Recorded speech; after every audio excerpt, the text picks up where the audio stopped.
एक विवाहित तरुणी पळत पळत पळत पोलीस स्टेशनमध्ये जाते आणि पोलीस स्टेशनमध्ये जाऊन पोलिसांना म्हणते की माझी तक्रार नोंदवून घ्या, माझा गुन्हा दाखल करून घ्या।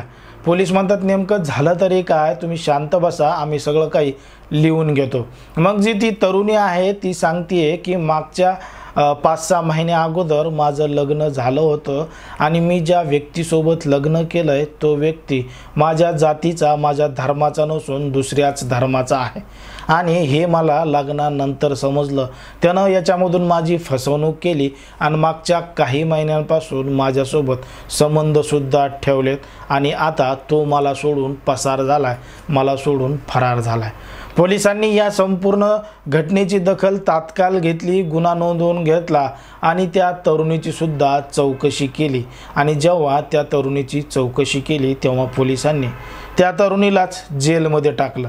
नेमकं कोण होती ती तरुणी आणि त्या आरोपीला पकडायचं सोडून या तरुणीलाच जेलमध्ये का टाकलं होतं हे आपण सविस्तर पाहणार आहोत। पण जर तुम्ही अजूनही आपलं चॅनल सबस्क्राईब केलं नसेल तर लगेच सबस्क्राईब करून घ्या आणि बाजूला असणाऱ्या बेल नोटिफिकेशनला सुद्धा ऑन करायला विसरू नका। आता ही जी संपूर्ण घटना आहे ती आहे उत्तर प्रदेशचा एक जिल्हा आहे बांदा नावाचा आणि या जिल्ह्यामध्ये घडलेली ही संपूर्ण घटना आहे। या ठिकाणी राहणारा एक युवक आहे, त्याचं नाव आहे जितेंद्र कुमार।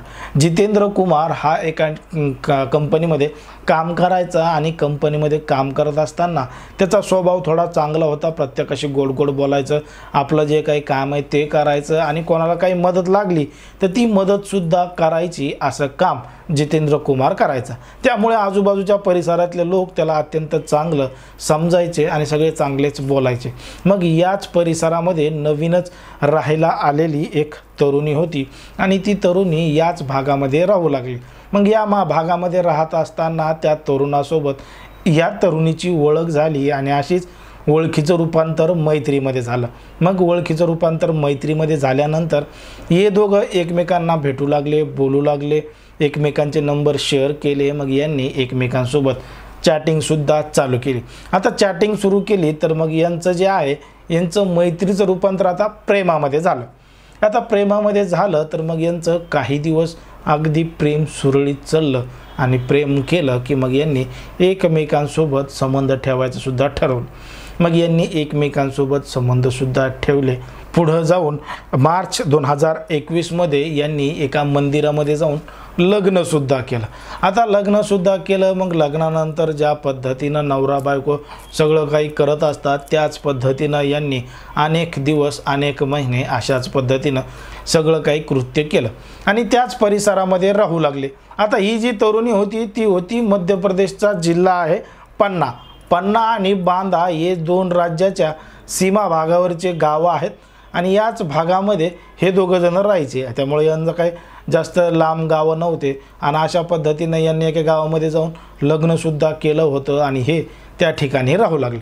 मग राहत असताना एक दिवस अचानक ती जी तरुणी आहे तिच्याकडे एक बाजूचा माणूस येतो आणि तिला विचारतो, तुझा नवरा कोण आहे, त्याचं नाव काय आहे? तर ती सांगते की माझ्या नवऱ्याचं नाव आहे जितेंद्र कुमार। हा तुम्हाला माहीत नाही का? ते म्हणे तुझ्या नवऱ्याचं नाव जितेंद्र कुमार आहे, पण तो मस्जिदमध्ये नेमकं काय करत होता? त्याच्या डोक्यावर टोपी होती आणि तो मस्जिदीमधून बाहेर आला, तो मुसलमान आहे का?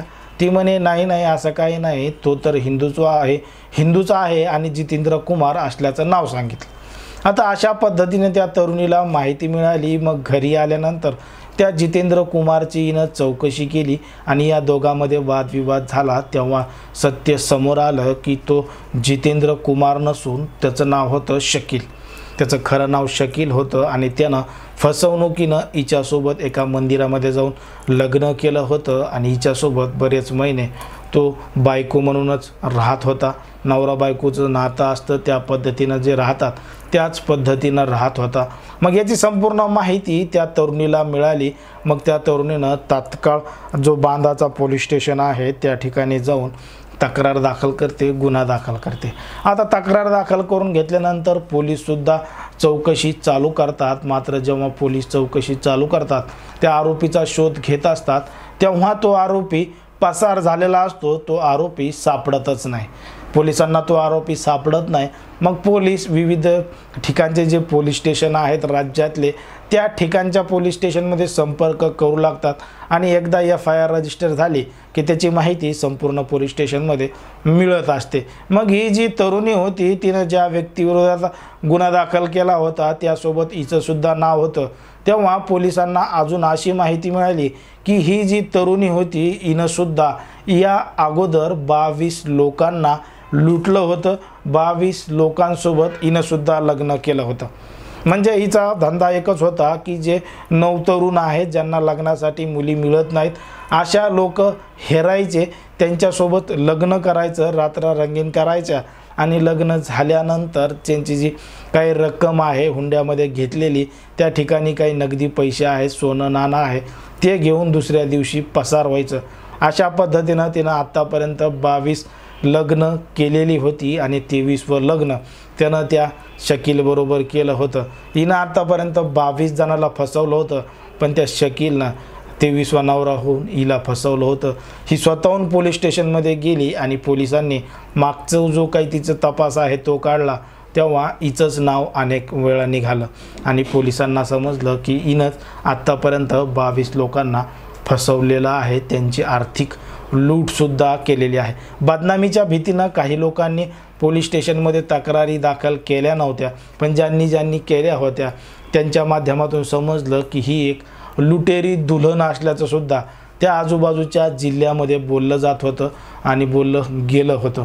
एकंदरीत जर आपण पाहिलं तर समाजामध्ये, देशामध्ये, राज्यामध्ये तरुणांचे वय वाढत आहेत, त्यांना लग्नासाठी मुली मिळत नाहीत। मग अशा वेळी त्यांना तरुणी विकत आणावी लागते, नाहीतर मग मुलींना पैसे द्यावे लागतात। अशा घटना राज्यामध्ये मोठ्या प्रमाणात घडत आहेत। मग असा व्यवहार करताना त्यांच्यासोबत आर्थिक स्वरूपाची लूटसुद्धा होऊ शकते आणि असे प्रकारसुद्धा मोठ्या प्रमाणात वाढलेले आपल्याला दिसतात। त्याच पद्धतीनं या तरुणीनं आणि अशा पद्धतीनं अनेक लोकांची लूट केली होती आणि ती स्वतः पोलीस स्टेशनमध्ये जाऊन अडकली होती आणि पोलिसांनी तिलाच जेलमध्ये टाकलं होतं। आणि जो आरोपी होता शकील नावाचा त्याचा सुद्धा शोध पोलीस घेत आहेत, कारण की त्यांनी सुद्धा गंभीर स्वरूपाचा गुन्हा केला होता, एका तरुणीची फसवणूक केलेली होती। आरोपीचा शोध पोलीस सुद्धा घेत आहेत। एकंदरीत जर आपण पाहिलं तर अशा पद्धतीच्या घटनांबद्दल सांगण्याचा उद्देश केवळ हाच आहे की आपल्याही आजूबाजूला, आपल्याही परिसरामध्ये अशा पद्धतीनं घटना घडू शकतात। त्यामुळे अशा घटनांची जर माहिती आपल्याला मिळाली असेल किंवा मिळत असेल तर नक्कीच त्याची माहिती आपण पोलिसांना दिली पाहिजे, जेणेकरून मोठी घटना टळू शकेल। एकंदरीत या संपूर्ण प्रकरणावर, घटनेवर तुम्हाला काय वाटतं हे अगदी स्पष्टपणे कमेंटमध्ये सांगा आणि अशाच पद्धतीचे नवनवीन व्हिडिओ पाहण्यासाठी आपल्या चॅनलला लगेच सबस्क्राईब करून घ्या। धन्यवाद।